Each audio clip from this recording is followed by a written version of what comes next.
ఐడాస్ cadre December 9, 1870 సంవత్సరం తమిళనాడు రాష్ట్రంలోని రాణిపేట్ జిల్లాలో జన్మించింది. ఆమె తల్లిదండ్రులు జాన్ స్కడర్ మరియు సోఫియా. వీరి కుటుంబం ఒక మెడికల్ మిషనరీగా తమిళనాడులో ఎంతోమంది రోగిగ్రస్తుల మధ్య సేవ చేశారు. అయితే వీరి కుటుంబంలో ముందుగా ఈమె తాతగారైన జాన్ స్కడర్ దేవుని పిలుపు నిమిత్తం భారతదేశానికి వచ్చారు. ఆ విధంగా ఐడాస్ కడర్ తన బాల్యం అంతా భారతదేశంలోనే జరిగింది. అయితే ఒకసారి భారతదేశంలో వచ్చిన కరువు వల్ల అనేక మంది చిన్నపిల్లలు, స్త్రీలు, పశువులు తన కళ్ళ ముందే మరణించారు. ఈ యొక్క సంఘటన తన హృదయాన్ని ఎంతగానో ప్రభావితం చేసింది. ఇది చూసిన ఐడాస్ కడర్ భారతదేశంలో నివసించకూడదని తన స్వదేశానికి వెళ్లి తన విద్యాభ్యాసం కొనసాగించాలని అనుకుంది. ఆ విధంగానే తన తండ్రి గారి యొక్క అనుమతితో తన స్వదేశమైన అమెరికాకు వెళ్లి తన విద్యాభ్యాసాన్ని కొనసాగించింది. తన హృదయంలో ఒక కోరిక ఉండేది. ఆమె కూడా వివాహం చేసుకుని పిల్లలతో తన కుటుంబాన్ని కట్టుకోవాలని ఆశపడింది. ఇక భారతదేశం వెళ్ళకూడదు అని నిర్ణయించుకుంది. అయితే అకస్మాత్తుగా ఆమె తల్లికి అనారోగ్యంగా ఉండడంతో ఐడాస్ కడర్ మరలా తమిళనాడులోని తిండివనం అనే ప్రాంతానికి తిరిగి వచ్చింది. ఒక రాత్రి ఐడాస్ కడర్ యొక్క జీవితాన్ని మార్చింది.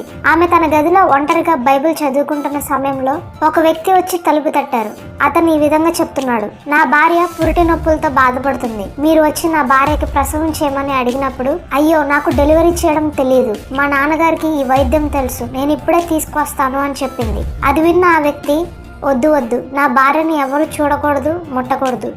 ఈ సమయంలో ఆడవారు మాత్రమే రావాలి, మగవారిని మేము అనుమతించము, ఇది మా సాంప్రదాయం కాదు అని ఆ వ్యక్తి తెలియజేశారు. అది విన్న ఐడాస్ కడర్ ఎంతగానో ఆశ్చర్యపడింది. ఆ వ్యక్తిని ఎంతగానో బతిమలాడింది, కానీ అతను ఒప్పుకోలేదు. చివరికి అతని భార్య పురిటి నొప్పులతోనే మరణించింది. ఆ విధంగా కొద్ది సమయానికి మరొక వ్యక్తి తలుపు తట్టాడు.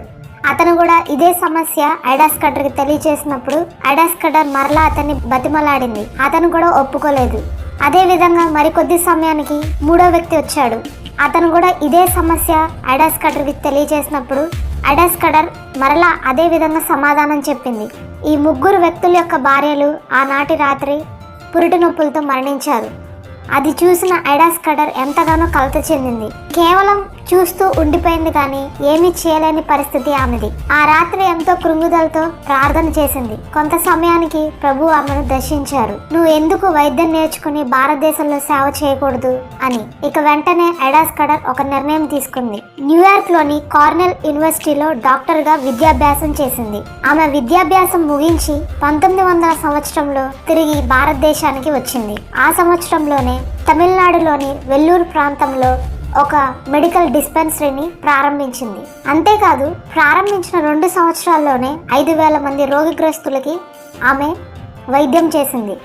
1902 సంవత్సరంలో మేరీ టేబర్ స్కెల్ హాస్పిటల్ను ఆమె ప్రారంభించారు. ఈ హాస్పిటల్ 40 పడకలతో ప్రారంభించారు. స్త్రీల మధ్యలో వెళ్ళి వారికి తాను ఒక్కతే పరిచర్య చేయడం ఎంతో కష్టం అనిపించింది. ఆ విధంగా స్త్రీలను తనకు సహాయకులుగా ఉండేలాగున ప్రత్యేకంగా స్త్రీల కొరకు తాను ఒక మెడికల్ కాలేజ్ని ప్రారంభించారు. తన యొక్క వైద్య సేవలో ముఖ్యంగా చుట్టుపక్కల ఉండే అనేక కుగ్రామాలకు తాను ఒక్కతే వెళ్ళి ఉచితంగా వైద్యం చేయడం, వారికి మందులు ఇవ్వడం చేసేది. అంతేకాదు, తన యొక్క పరిచర్యలో ముఖ్యంగా కుష్టు, కలరా, మసూజీ, ప్లేగ్, పోలియో వంటి అనేక రోగాలకు తాను వైద్యం చేసేది. ఈ విధంగా తాను ఈ వైద్య సేవలు అందిస్తున్నప్పుడు తాను ఒక్కతే ఈ వైద్య సేవలు అందించడం ఎంతో కష్టంగా భావించింది. దాని నిమిత్తమై స్త్రీల కొరకు ప్రత్యేకంగా తాను ఒక మెడికల్ కాలేజ్ను ప్రారంభించారు. ఈ మెడికల్ కాలేజ్ను ప్రారంభించినప్పుడు కేవలం 3 మాత్రమే ఈ కాలేజ్లో జాయిన్ అవ్వడం కష్టం అని అనుకుంటే ఆశ్చర్యంగా 151 మంది వచ్చి ఇందులో జాయిన్ అయ్యారు. 1928లో మహాత్మా గాంధీ కూడా ఈ యొక్క మెడికల్ కాలేజ్ను సందర్శించారు. మరికొద్ది సంవత్సరాల్లోనే ఈ యొక్క మెడికల్ కాలేజ్ని పురుషులకు కూడా ప్రారంభించి కోఎడ్యుకేషన్ కాలేజ్గా దీనిని సిద్ధపరిచారు. ఇక 1945 సంవత్సరంలో మద్రాస్ యూనివర్సిటీ నుంచి ఈ కాలేజ్ను ఒక యూనివర్సిటీగా ఆమోదించారు. ఈ విధంగా ఐడాస్ కడర్ ఉచిత వైద్య సేవలు అందిస్తూ ఎంతో మందికి క్రీస్తు ప్రేమను అందించారు. ఐడాస్ కడర్ యొక్క సేవలో ముఖ్యంగా స్త్రీల కొరకు ఎంతో ప్రాముఖ్యత వహించేవారు. ఐడాస్ కడర్ మాటల్లో ఎక్కువగా ఈ పదాలు వాడేవారు. తన తోటి పనివారితో మనందరం కలిసి క్రీస్తు రాజ్యాన్ని కట్టాలి అని చెప్పేవారట.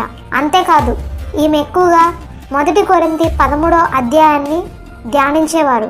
ఆమెతో కలిసి పనిచేస్తున్న నర్సుల్ని ఒక ఉద్యోగస్తులుగా కాకుండా తల్లిలాగా వారిని ప్రేమించేవారు. ఈనాడు ఈ మెడికల్ కాలేజ్ ద్వారా ప్రతిదినము 8,000 మంది రోగిగ్రస్తులకు వైద్య సేవలు అందించడం జరుగుతుంది. ఈమె యొక్క ఆశ క్రీస్తు యొక్క ఆత్మతో భారతదేశంలో సేవ చేయడమే. మేము మెడికల్ కాలేజ్ని నిర్మించట్లేదు, దేవుని రాజ్యాన్ని నిర్మిస్తున్నాము. మరియు మేము సేవ చేయించుకోవడానికి కాదు, సేవ చేయడానికి వచ్చాము.